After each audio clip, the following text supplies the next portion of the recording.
An eyewitness to the day history was made. The day was October 25th, 1971, the 26th session of the United Nations General Assembly, which adopted Resolution 2758.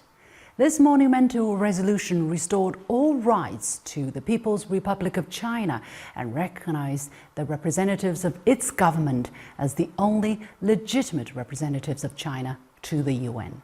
Welcome to a special edition of The Point with me, Liu Xin, coming to you from Beijing. I have a special guest today. He was born in Taiwan and witnessed the passing of that historic resolution in the UN's headquarters in New York 54 years ago. What were his thoughts as he witnessed this historic moment? What does he think of those now bringing into question Resolution 2758? I'm pleased to be joined by Charles Liu, founder of HAO Capital, who is also a senior fellow at Taihe Institute and founding director of the Center for China and the World at City University of Macau. Charles, welcome to The Point. Thank you for having me. Let's talk about that very important day in the history of China, October 25th, 1971, where there was a historic vote on whether China's lawful rights should be restored to representatives from the People's Republic of China, and that motion was passed with a landslide. You were there. Tell us about it. I was there, and I can't describe the feeling at that time of having watched this whole process go on for many years. Many friends of China tried to bring China back to their lawful seats, but failed because of a procedural motion. The US side at that time promoted the concept of important question. For it to be approved by the General Assembly, has to have 2/3 vote. Instead of a simple majority. That's right. And that was the day when the 2/3 vote requirement lost. The motion lost. And we knew this was going to happen, that China would be restored to the United Nations. It was very, very exciting. At that time, it was the non-aligned countries, led by Algeria, Tanzania, and a number of others who led the charge.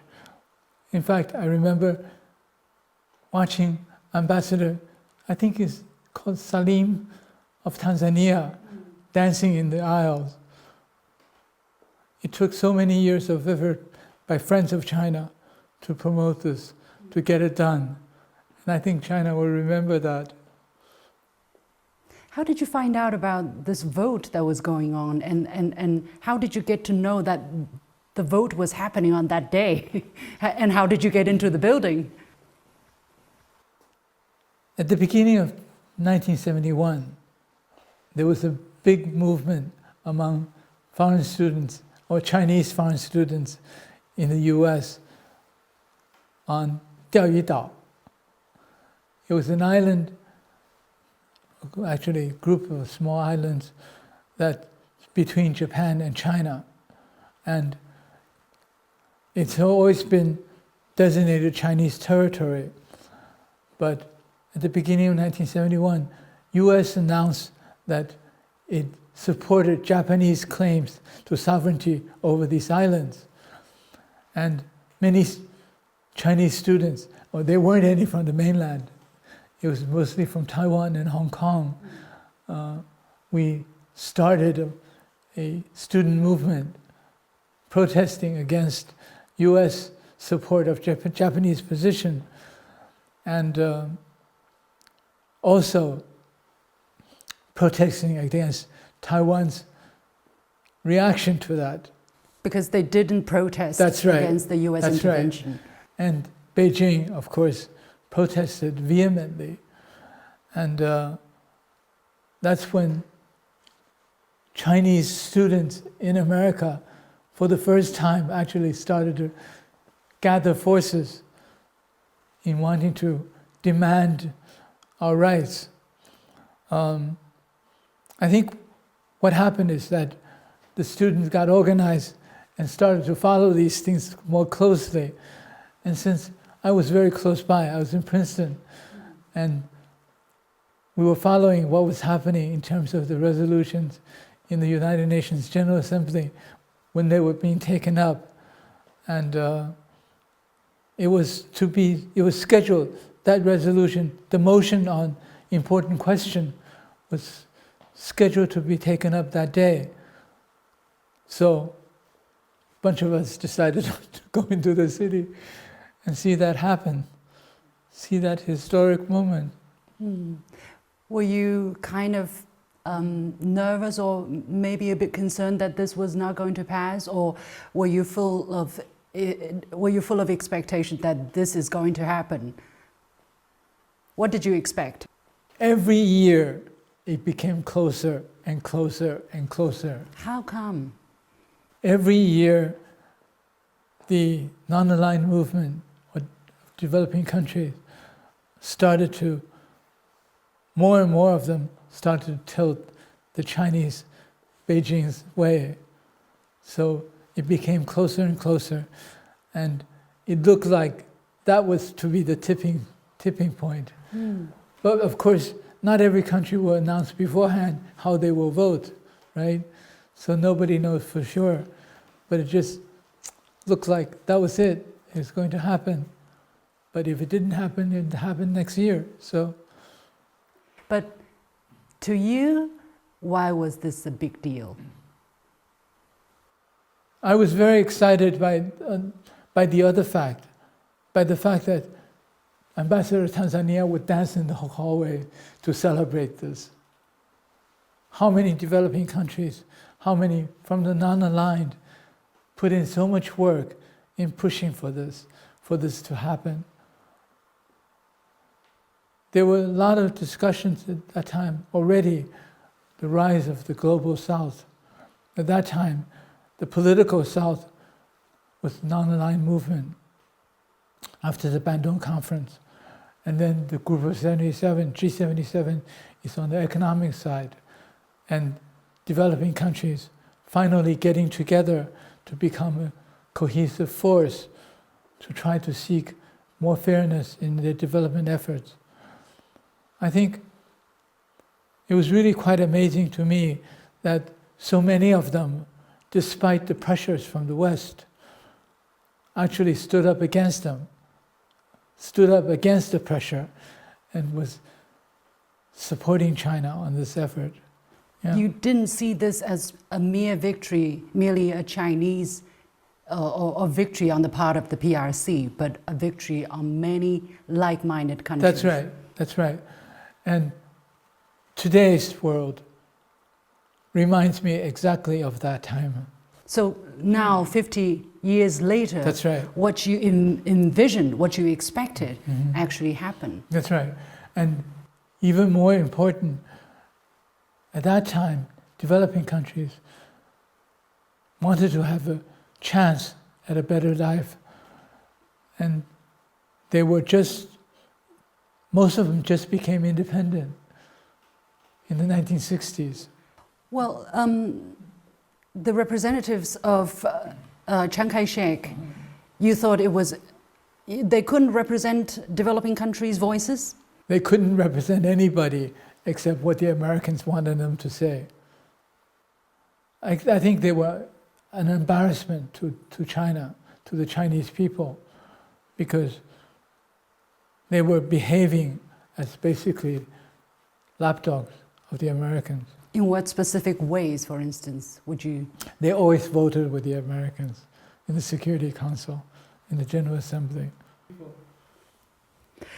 Some people are even questioning that this resolution did not stipulate the UN's position on Taiwan being a province of China, and that it cannot serve as an international basis for other countries' recognition of Taiwan as a part of China.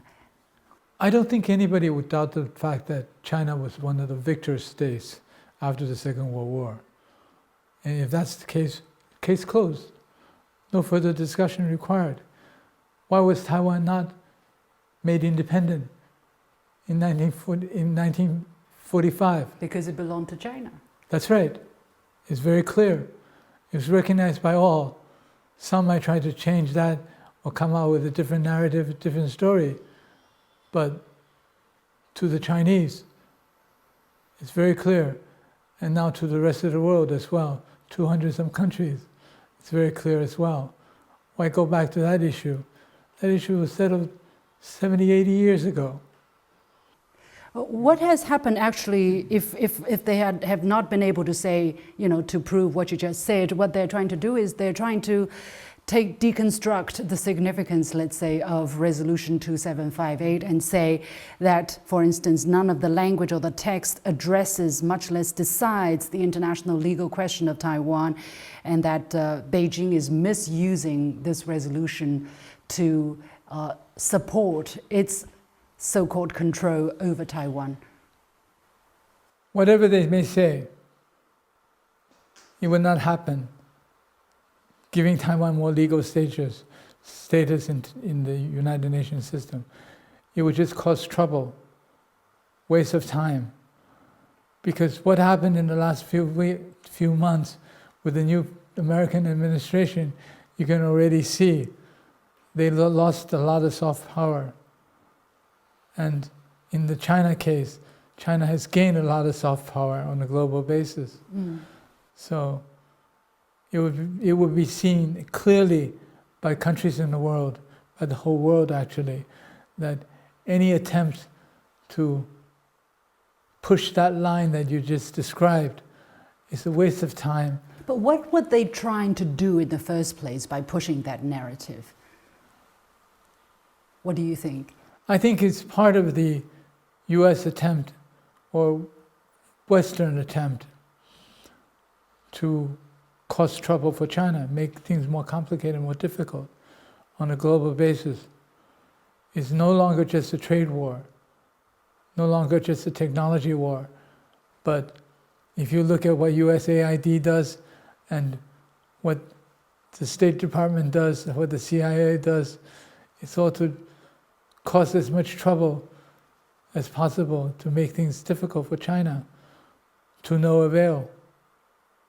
What do you make of this recent trend? Because we discovered that, for instance, there are a couple of, actually a dozen think tanks or other so-called research institutions coming up with so-called reports on 2758, trying to interpret in a different way in which it doesn't support China's claim of the One China principle.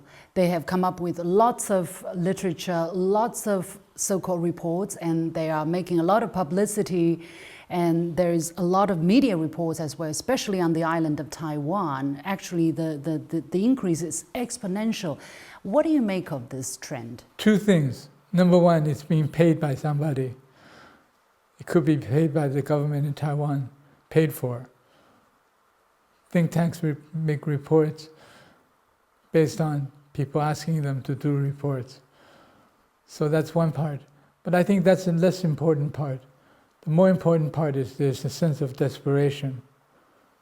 China's global position has become so strong that it's becoming clear that whatever attempts they may make is not going to change the course of history.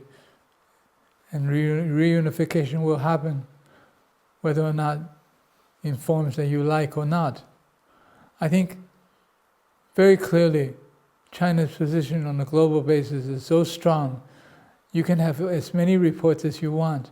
It's not going to change China's position on a global basis. How do you look at the flip-flopping of US policy on the status of Taiwan? They were clear, and then they said it was indeterminate, and then they, flip-flop all the time, depending on seemingly the times. It's going to be even worse in the next couple of years, because I think that the Trump administration sees Taiwan as something that they can get a handle on to negotiate with Beijing for a grand bargain for what they want. They see it as a chip. The more they see that as a chip, The end result is the Chinese know very well what the Trump administration wants to do with it. They don't really care what happens to Taiwan in the long term. And secondly, it will become ever more clear to the people in Taiwan what it means to be a proxy with Ukraine, and now even tariffs on Chinese exports, not only chips, but everything else. That's not nice.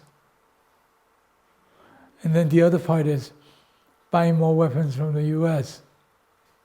Cash cow. Protection money. This is what the US is going to demand of Korea and Japan as well. Protection money. Mafia. It's the soft power of the US is really fading very quickly all over the world. All over the world. But what about taking this sentence off the website that the US does not support Taiwan independence? Was that his idea? Was it intentional, or was it? It's creating another chip for negotiation. You want us to put it back, you have to give me something. What kind of impact is that going to have on cross-strait relations? Because that's China's number one red line. That's right. That's China's red line. China stands by its principles. Americans, or the current administration, doesn't stand by any principle. So they can move very quickly, like in the Canadian case. This month we have tariffs. Next month, postponed. But it's not a game that you play. This is exactly what they're doing. It's playing a game. And this is going to destroy US soft power on a global basis. Everybody sees, US is only reliable for 4 years, 1 4-year administration that wants to do this or wants to do that. What's the implication of what's happening in Ukraine for handling cross-strait relations for the island of Taiwan? If the people in Taiwan don't see what happens when you become a proxy for the Americans, like Zelensky, then they're really stupid. It's so clear what happened to the Ukraine, thrown under the bus by the Trump administration. This is what happens when you're a proxy. Now we are seeing it this way. You clearly seeing it this way. Do you think the people of Taiwan are able to get down to the truth? I think increasingly they can, because social media is very powerful. Passing of information is very powerful. You think very quick, yeah. Many of my friends from Taiwan are commenting on this. Because you had a Taiwan passport back then. Yes. But later on you gave up your American green card. Yeah, tell us a bit about that. When I decided to not be a lawyer in Wall Street and to go work in the United Nations, I had a choice. I can go either as an American citizen, and I had plenty of years on the green card, so I can become an American citizen, or go as a PRC national. I didn't want to go as an American citizen. I couldn't go on a Taiwan passport because Taiwan was no longer a member of the United Nations. So it was a decision to be taken, and I chose PRC passport. Now, after you take your PRC passport, you're blacklisted in Taiwan. I was blacklisted in Taiwan. Were you aware of that consequence? Sure. My father, my grandfather were all government officials in Taiwan. My family was very upset, but I decided to do it because I saw the future. China's rise is not to be stopped. But every time I mention that moment, you seem to get emotional. Exactly what is it?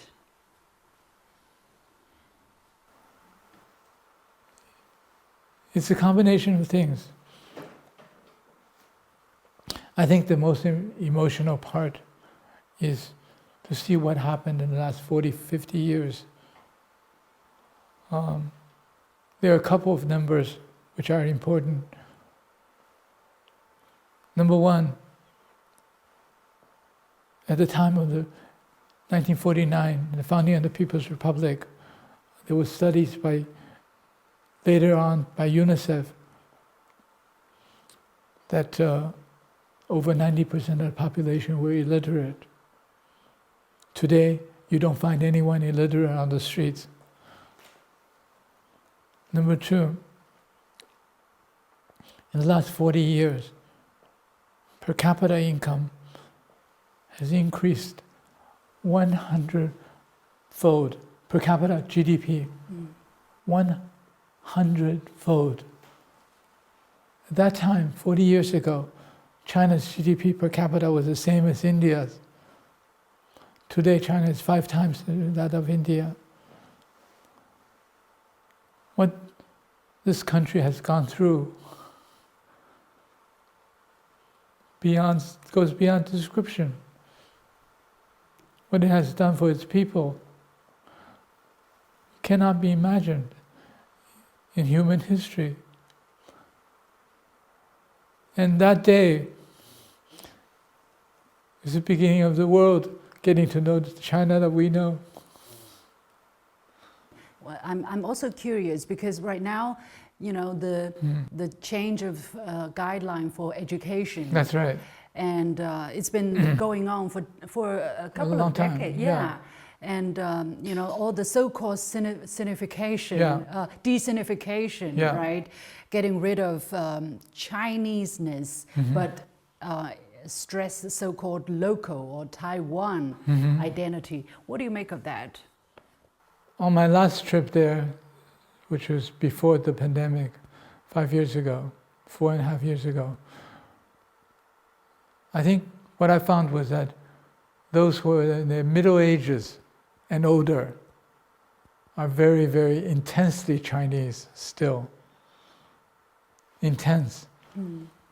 Young people may be less intense, but Mandarin is still the language they all spoke, not Taiwanese.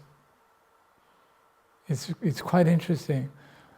And the Chinese culture and history and songs, music, and novels were still deeply Chinese. You mean popular ones? Popular ones. Contemporary ones. That's right. Not the classics. And also some classics. Do you see there's a cognitive warfare that's being waged by some within Taiwan, among the authorities, for instance, to portray the mainland or the central government in a certain light so that they can achieve their, goals? They've been doing it for 70 years. Since 1949, they've been trying to portray the Chinese government as something other than what it really is. But increasingly, I think, just like how the rest of the world is perceiving of China in a different light, after TikTok and Red Note, even the US is beginning to take China in a different light, the population, I mean. If you look at the relationship between China, the Chinese people, and people from Thailand, from Malaysia, Singapore, and now Indonesia too, all of this is changing and changing very rapidly. And Taiwan cannot be an island by itself. I think it's impacted significantly by the flow of social media and communication. You can't hide the fact that China has done what it's done in a miraculous way. Well, people try whatever they can, to the extent possible. For instance, they try to take away certain elements of traditional Chinese classics out of the textbooks, those that would remind students in Taiwan of their shared, cultural roots on the mainland. What is your comment on that? There are people who are fighting to push back against this trend? There are people who are trying to promote this trend. Then there are people who are fighting against this trend.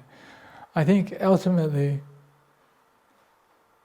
what's happening is that they felt, some in the Taiwanese government felt they could be backed by the US. Increasingly, that's becoming clear that's not the case. And if you feel that you cannot be backed by the US, can you be backed by Japan? No. Who will back you? Nobody. I think it becomes very, very much a clear case of no competition, because China has done so well in the global stage too, that there are very few recognition of Taiwan now in terms of country recognition. They can push all they want, but the harder they push, the more that it becomes clear that they're pushing, and then they're not confident themselves.